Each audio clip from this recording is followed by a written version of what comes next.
pagbati. Tayo muna ay manalangin.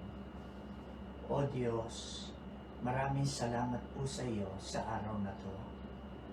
Maraming salamat sa maraming fathers na nakikinig.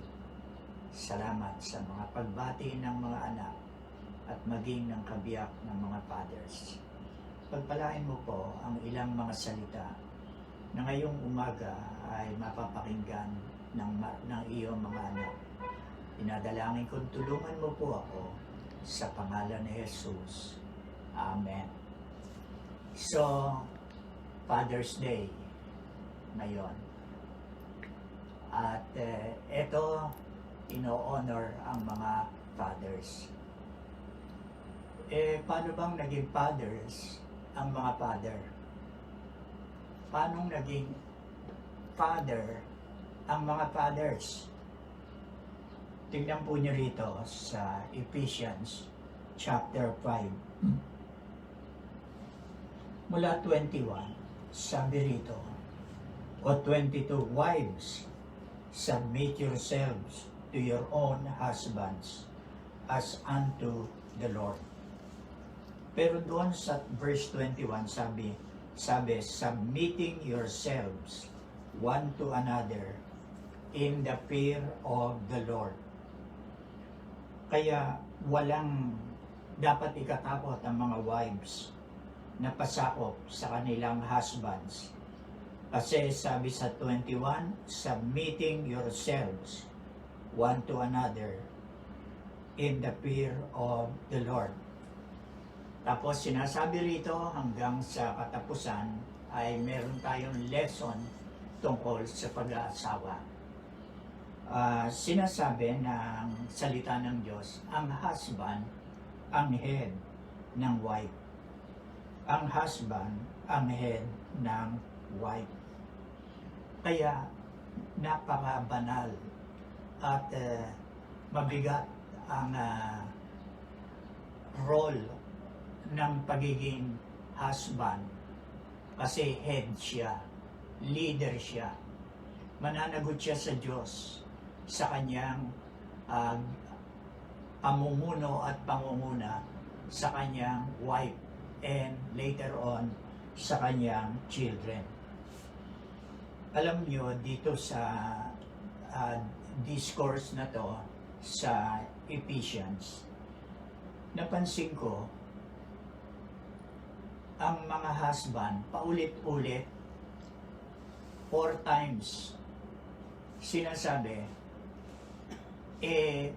husband, love your wife. Tapos, sa loob-loob ko, bakit ganon? Ang husband lang ang maglalove sa wife. Pero, walang sinasabi, wife, love your husband. Sa akin sarili, nakakatwiran ako. Sabi ko siguro, hindi na kailangang sabihin pa ang sa mga babae ang love your husband.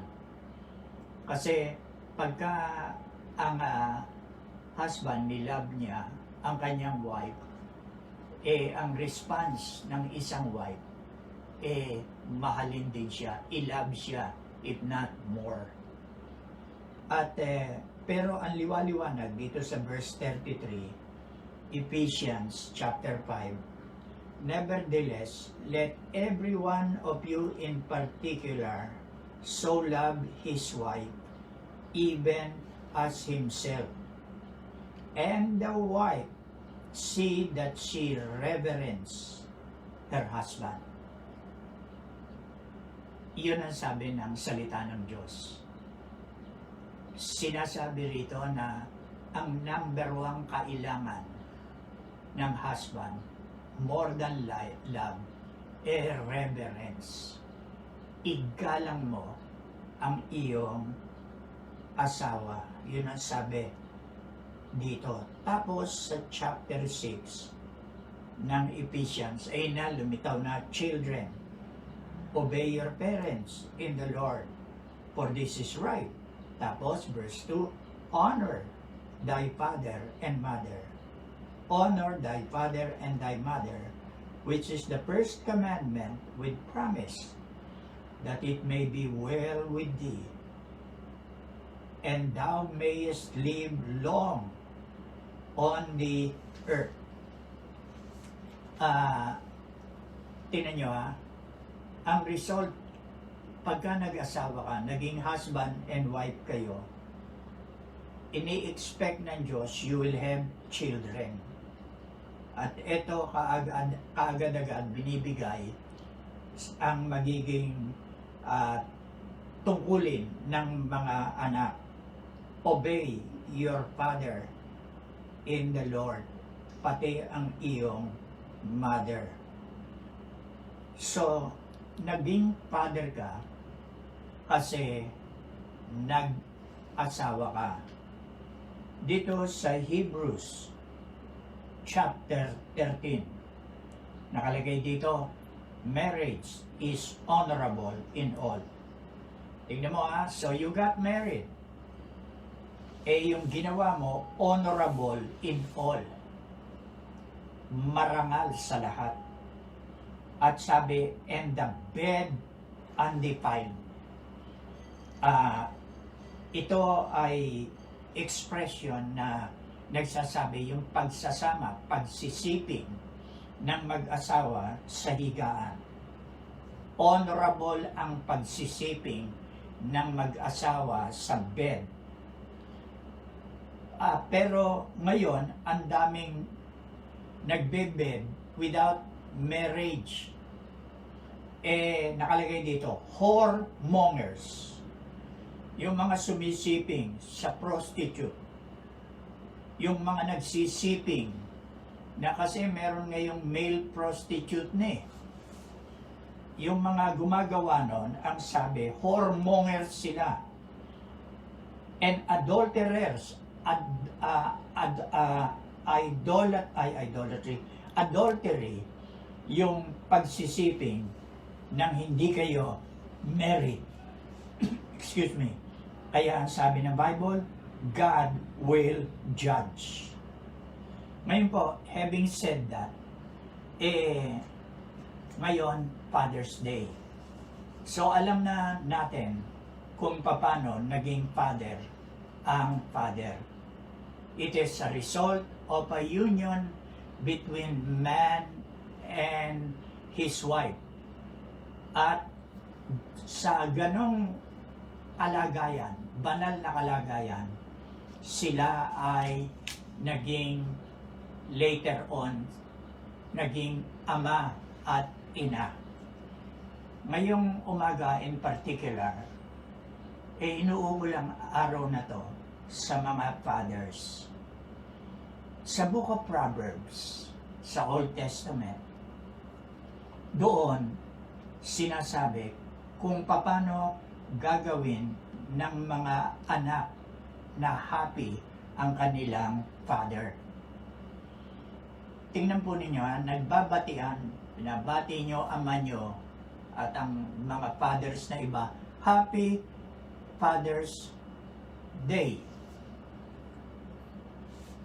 Kaya, eto, we are wishing them fathers, mga anak, mga asawa, na magkaroon ng Happy Father's Day. Pero, ang Father's Day ay magiging happy talaga sa mga fathers kapag sinunod natin ang mga sinasabi sa Proverbs. Magiging happy sila not only today but all his life, all his being a father's life. Dito ang daming mga talata na dapat pag-aralan, basahin, tandaan, pakinggan ng mga anak ang kung paano nila magagawa na ang kanilang father ay maging happy at saka glad. Umpisahan natin, kumuha ako ng ilang verses sa Proverbs. At ganito ang sinasabi tungkol sa wise son, no? Mga kawikaan ni Solomon. Ang pantas na anak, tignan nyo to ha, ito ang klase ng anak na binabanggit. Ang pantas na anak ay makapagpapasaya sa ama. Ngunit ang mangmang na anak ay pasan ng kanyang ina. This is a very sad picture. Ito ang isang anak, pasan ng kanyang ina. Bakit? Hindi siya nagpapaka-wise, hindi siya nagpapaka-pantas, at hindi niya pinasasaya ang kanyang ama. Ngayon, siguro maganda liwanagin natin ng konti, ano? Pantas, ang tindi nitong salitang ito, wise. At ang tindi ng salitang mangmang. Alam po nyo, several times, nakapunta ako sa New York. At ipinapasyal ako ng mga pastor na naroon, pati miyembro ko na nag-immigrate.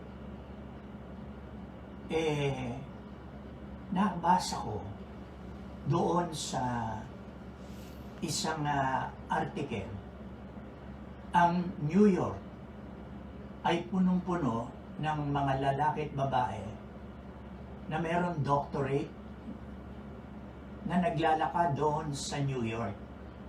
Nasabi, mga may doctorate na malungkot sila.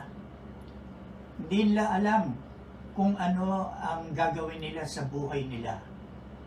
Kahit may trabaho sila, they feel out of place. Imagine yung pag-aaral for so many years, which results ng unhappiness, ng discontent. Pero dito sinasabi, ang anak na pantas, hindi lang kailangan na meron kang volume of knowledge, of know-how, of degree. Kailangan alam mo ang gagawin mo sa tulong ng Diyos doon sa ipinagkaloob sa iyo ng mga degrees, yung pinaghirapan mo. Kailangan alam mong gamitin yon. At yon ang wise son na sinasabi ng Bible. Isang anak na alam niyang gamitin yung kanyang knowledge, yung kanyang nalalaman. Alam niyang gamitin paano magbe-benefit siya sa kanyang natutunan at ang kanyang mga anak at ang kanyang kapwa-tao. Ulitin natin yun, ha?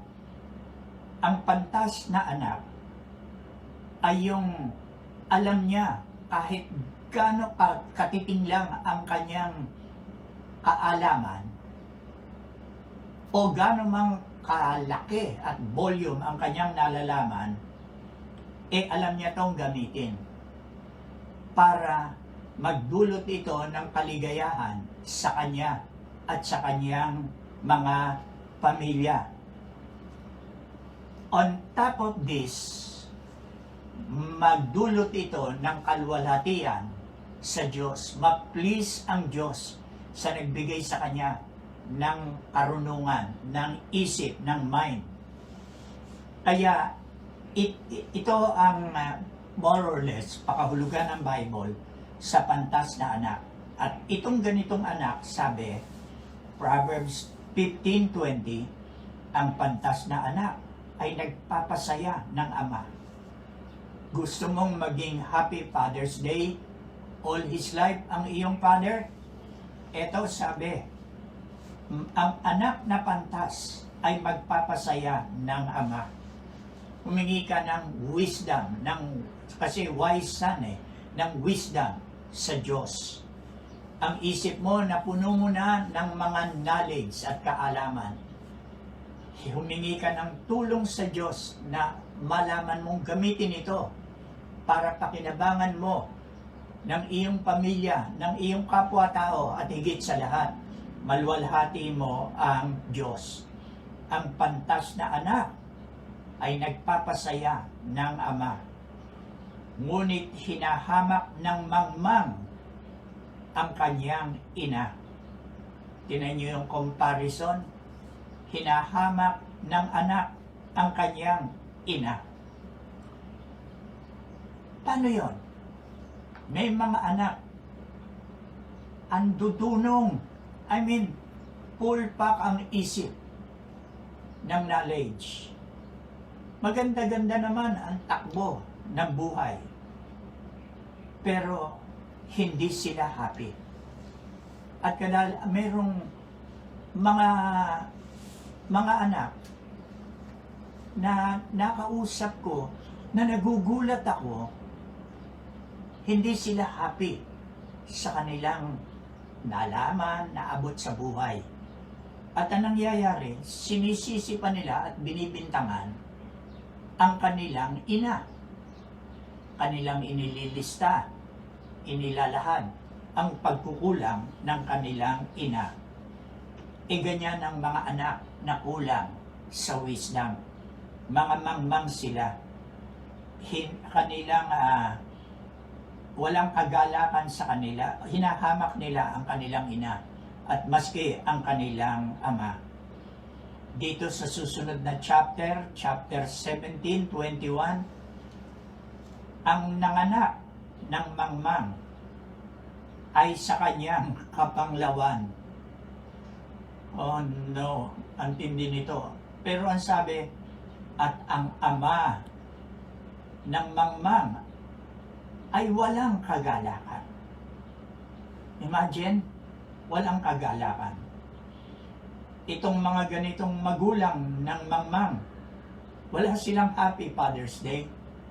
Wala silang happy Mother's Day.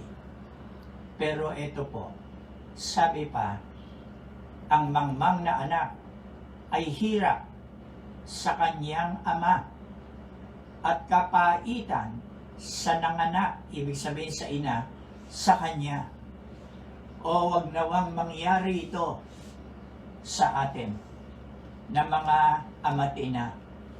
Mabigyan natin ng proper guidance ang ating mga anak para wag silang mag-turn out na foolish.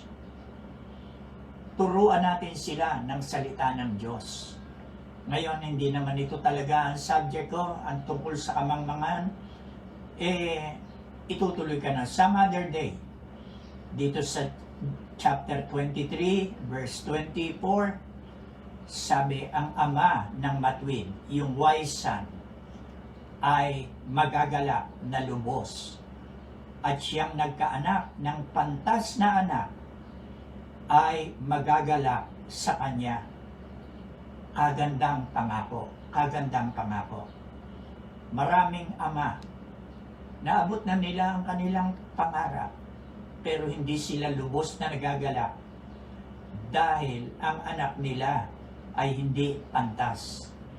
Dito sa chapter 27, verse 11, sabi, anak ko, ikaw ay magpakadunong at iyong pasayahin ang aking puso upang aking masagot siya na tumutuya sa akin. Ito ang pamanhikan ng ama. Ang ibig niyan sabihin dito, maraming namumula sa kanya. Kinakantyawan siya. Inaaba siya. Siguro street sweeper siya. Tricycle driver. Sabi, anak, magpakadunong ka sapagkat ikaw ang magiging panagot ko, ikaw ang answer ko sa tumutuya sa akin. Medyo matagal-tagal na nabasa ko sa dyaryo na nung maglitaw ng board exam para sa mga doktor,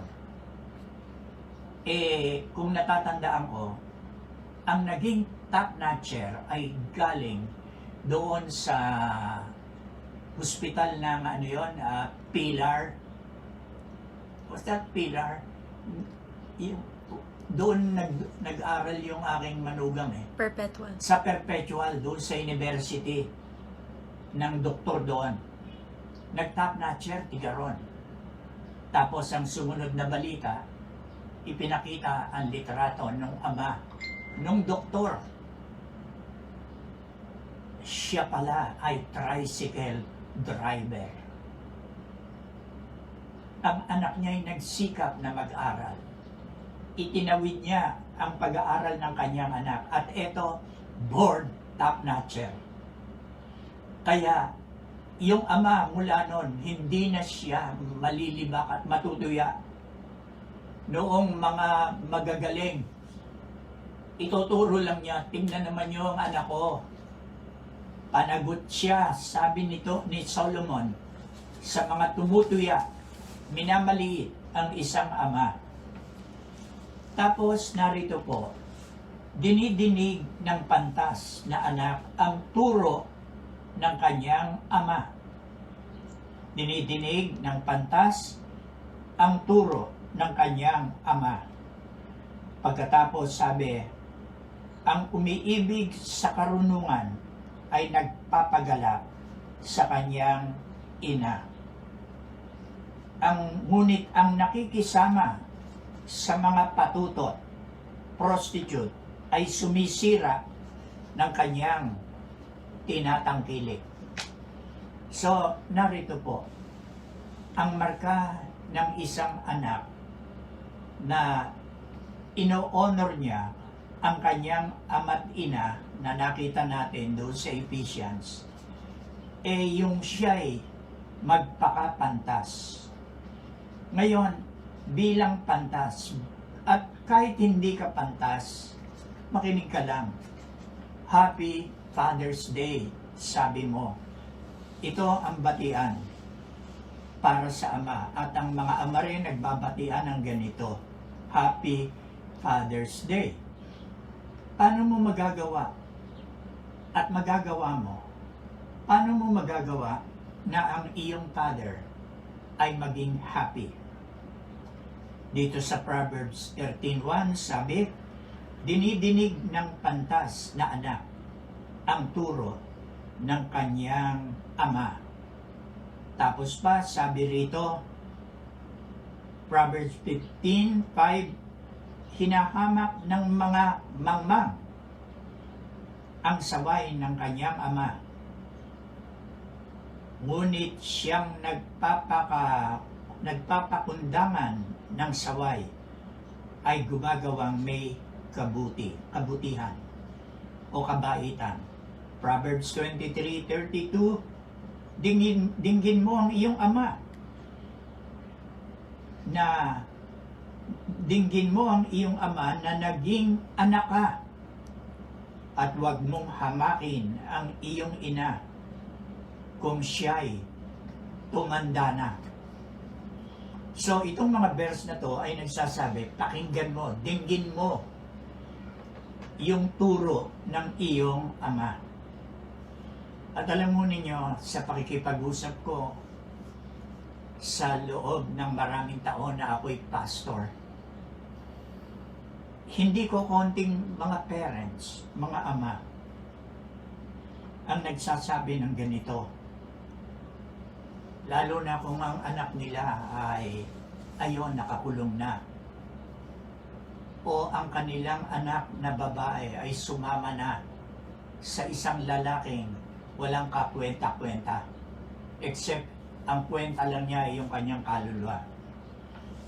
At ang mga magulang na to sa harapan ko nagsasabi, kasi hindi siya nakinig sa akin Ayaw niya yung anak kong makinig sa akin. Ganyan ang maraming hindi ko konting anak sa panahong ito.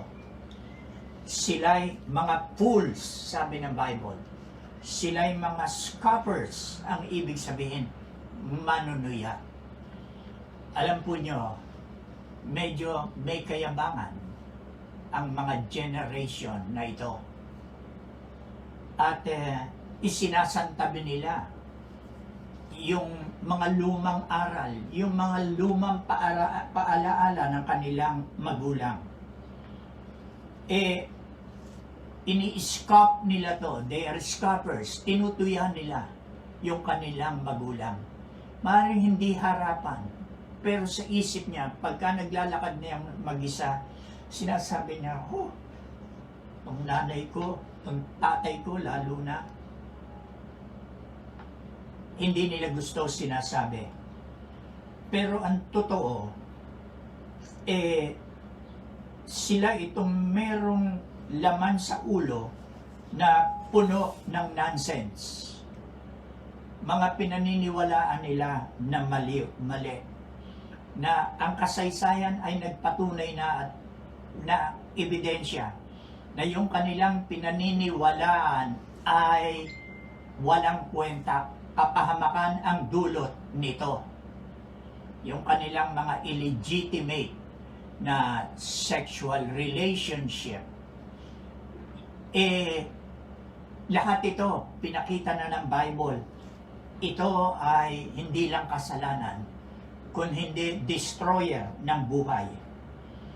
Kaya ang marami ngayon na mga anak ay nakikinig sa isang fools, sa isang mangmang na kamukha nila. Ang sabi kanina doon sa Ephesians at babasahin ko ngayon sa Colossians 3:20, mga anak, magsitalima kayo sa inyong mga magulang sa lahat ng mga bagay, sapagkat ito'y totoong nakalulugod sa Panginoon. Children, sabi, obey your parents. This pleases the Lord. Part of obeying our parents is listening to them.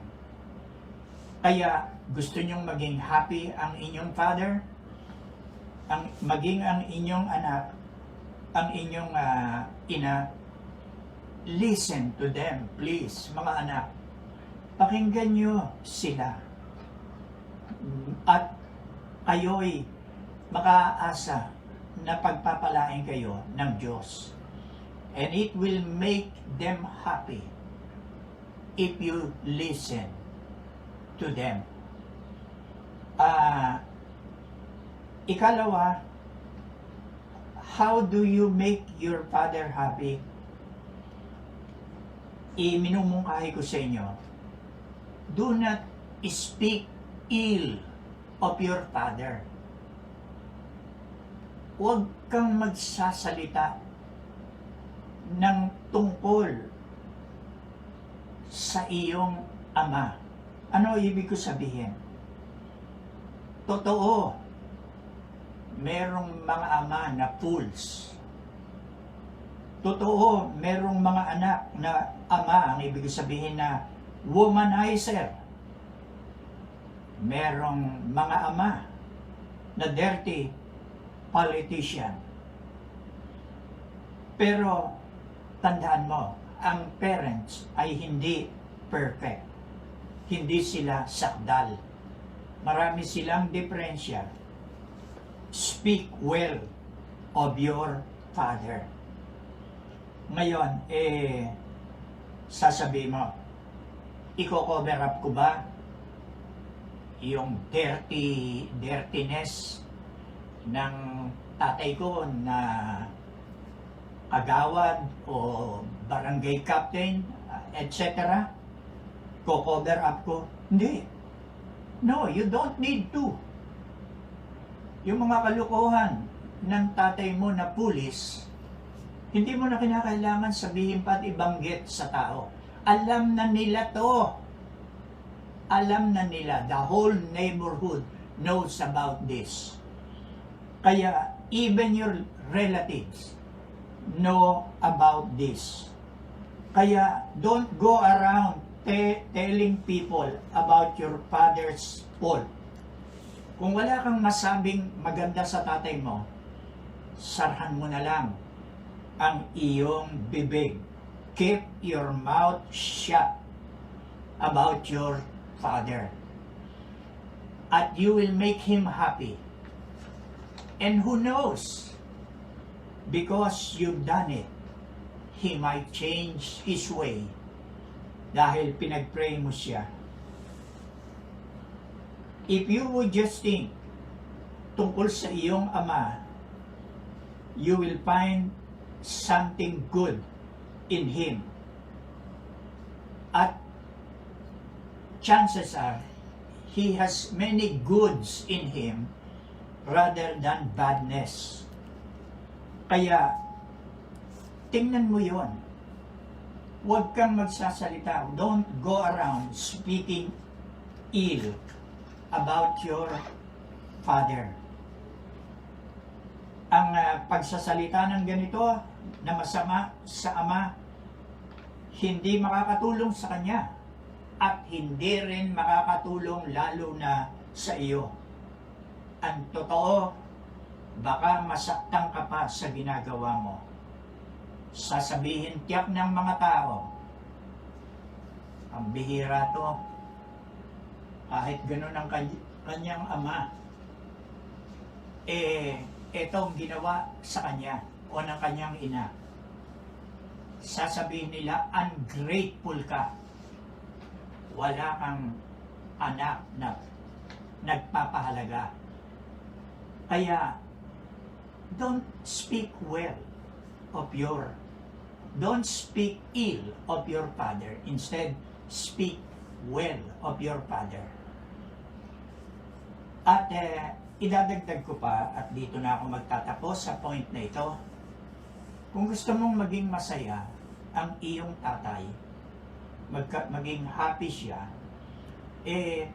bantayan mo, anak, ang iyong sinasamahan. Watch your company, the company you keep. Bantayan mo, iyang barkada mo, iyang kasama mo. Kanino ka sumasama? Tignan po ninyo ha, ito ang worst. Proverbs 29:3, ang umiibig sa karunungan ay nagpapagalak sa kanyang ama. Ngunit ang nakikisama sa mga patutot ay sumisira ng kanyang tinatangkilik. Ito, tingnan mo, nakikisama sa mga patutot, sa mga babaeng nakakaawa, pero masama ginagawa nila. Sabi, sige, magpasasa ka sa kanila. Nabasa ko o narinig ko sa news, meron na raw ilang mga gwapong artista nagpo-post na ng kanilang asset, ng kanilang katawan para i-attract yung mga mayayamang mga gusto nyo sabihin ko ng diretso, bakla. Pag ginawa mo yon, naloko ka sa ganyan, sisirain mo ang iyong tinatangkilik. Mawawaldas yan, masisira yan. Kaya, bantayan mo ang iyong sinasamahan. Maski pa paano ng something sa iyong parents. Huwag mong hayaang masira yon. Sabi pa rito, sino mang nag-iingat ng kautusan, 28:7 ng Proverbs, ay pantas na anak, ngunit siyang kasama ng mga matakaw ay nagbibigay kahihiyan sa kanyang ama. Siguro napapangiti kayo. Kasama ng mga matatakaw. Itong katakawan na to, hindi lang ito tungkol sa food. Sinasakop nito ang katakawan sa alak, ang katakawan sa laman, sa pag sinabi kong sa laman ay yung hindi steak, kung hindi yung paggamit ng iba't ibang babae. Sabi, anak, mag-ingat ka. Pagkat yung sumasama sa matatakaw na ganito ay kahihiyan ng kanyang ama. Tapos sabi rito, anak ko, kung ikaw ay hikayatin ng mga makasalanan, huwag mong tulutan. Do not consent. So, gusto mong maging happy ang father mo? Tingnan mo ang iyong mga sinasamahan, ang iyong binabarkada. At siguro hihikayatin ka pa nito pagdating ng oras sa masama. Sabi, huwag kang papayag. Piliin mo ang iyong sinasamahan. Huwag kang padala sa enticement ng mga masama. Watch your company. Mag-ingat ka na bumarkada sa mga tamad na ayaw nakaupo lang doon sa isang kanto. Tapos nag-aabang ng mga naglalakad na mga babae at sinisipulan, ayun, pinagpapakitaan ng kung ano-anong arte at tinitingnan din yung mga tao na inuuyang nila ang kapangitan. Sabi rito, sabi ng salita ng Diyos, mag-ingat ka anak. Kung gusto mong maging happy ang father mo, lumayo ka sa mga tamad na mga tao. Mga taong hindi nangangarap. Tapos sabi rito, tungkol sa mga tamad na anak. Kung ikaw ay tamad na anak, hindi mo mapapaligaya ang iyong ama. Kahit gumawa ka ng malaking bandera, ilagay mo sa gitna ng kalye, dikit mo sa magkabilang poste, at sabihin mo, Happy Father's Day. Hindi siya masasayahan kapag ka ikaw ay tamad. Sabi rito, pumaroong ka sa langgam, yung tamad. Ikaw na tamad. Masdan mo ang kanyang mga lakad at magpakapantas ka. Nakita mo ang langgam, tuwan-tuwa ako dyan, minamasdan ko yan. Ito yung laki-laki nung langaw. Ewan ko ba, baka 50 beses ang laki sa kanya or more. Hila-hila, nag-iisa. Dinadala doon sa kanilang imbaka ng pagkain nila. Kasi hindi laging tag-araw Kaya eto, nag-iipon na ng kanilang ikabubuhay ang langgam. Kaya sabi, pumaroong ka sa langgam. Matuto ka, kumuha ka ng leksyon. Ikaw na tamad. Masdan mo siyang mabuti. Tignan mo ang kanyang ginagawa. Tapos pa, Proverbs 6:9, hanggang kailan matutulog ka, o tamad? Kailan ka babangon sa iyong pagkakatulog? Tingnan po ninyo, ito yung anak. Puro tulog. Tamad. Kailan siya babangon sa pagkakatulog? Ito yung mga anak na gigisingin. Nakatagilid na gano'n, gigisingin. Opo, tatayo na ako. Pero haharap ulit dito sa kabila, tulog ulit. Pagtingin ulit ng ama o ina, nandoon na nakapihit na doon sa kabila. Papihit-pihit lang, hindi natutulog, hindi bumabangon. Para silang yung bang pintuan na may bisagra na pag-ganun-ganun lang. Sabi, tamad ka, kailan ka babangon? Sabi pa rito, kaunti pang pagkakatulog, kaunti pang pagkaidlip, kaunti pang paghahalukip-kip ng mga kamay upang matulog. Sa gayoy, ang iyong karalitaan ay darating na parang magnanakaw, at ang iyong kasalatan na parang lalaking may sandata.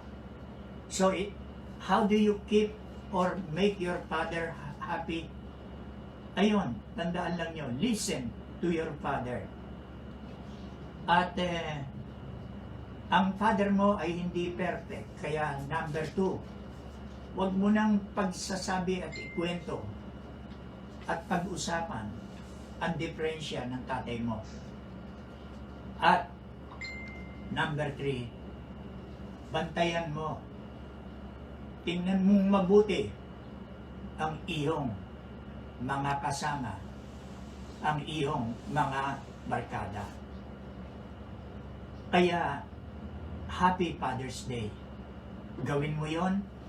Hindi lang ang father mo magiging happy at nanay mo, kundi maski ikaw, matutuwa ka sa sarili mo at pupurihin mo magulang mo at ang Diyos. Kayong mga nakinig, mga anak, pag-pray na ninyo ang inyong sarili. Gawin niyong happy ang inyong father at ang inyong mother.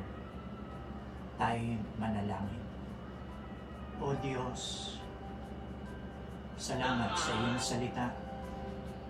Ililigtas kami nito sa kapighatian ng mga anak, ang lahat ng tao. O Diyos, tulungan mo kaming alamin ang iyong salita.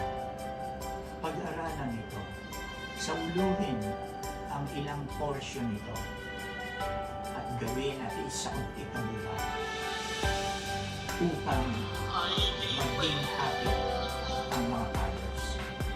Sa pangalan ni Jesus, Amen. God bless you for watching.